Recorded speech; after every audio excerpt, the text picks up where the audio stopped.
এ এক নদী চুরির গল্প। চাপড়ার বৃত্তিহুদা গ্রামের পাশ দিয়ে বয়ে চলেছে জলঙ্গি নদী। এখানেই উঠছে মারাত্মক এক অভিযোগ।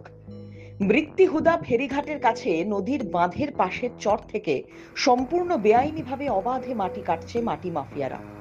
চলছে পাচার। এইভাবে মাটি কাটার ফলে ক্ষতিগ্রস্ত হচ্ছে বাঁধ।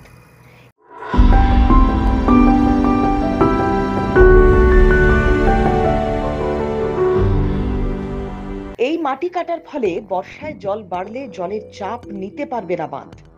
বন্যার আশঙ্কায় ঘুম উড়েছে এলাকাবাসীর।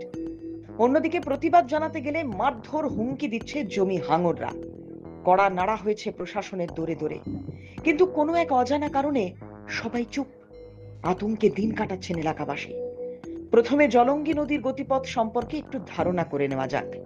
নদীটি মুর্শিদাবাদ জেলায় পদ্মা থেকে উৎপন্ন হয়ে নদিয়ার পলাশীপাড়া, তেহট্ট, কৃষ্ণনগর শহরের পাশ দিয়ে বয়ে মায়াপুরের কাছে ভাগীরথীতে মিলেছে।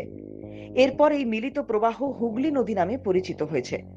জলঙ্গির মোট দৈর্ঘ্য 220 কিলোমিটারের মতো। আগে এই নদী কেন্দ্র করে গড়ে উঠেছিল নদী কেন্দ্রিক জনজীবন।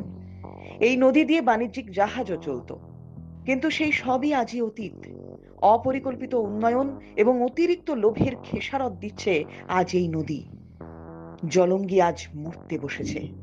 মাটি চুরির ঘটনা জানতে পেরে আকাশ থেকে পড়েছেন স্থানীয় প্রশাসন।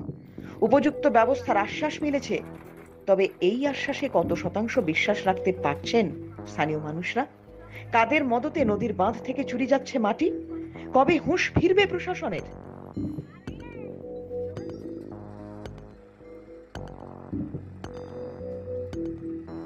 প্রশ্ন হাজার। প্রশ্ন পুলিশি নজরদারি নিয়েও।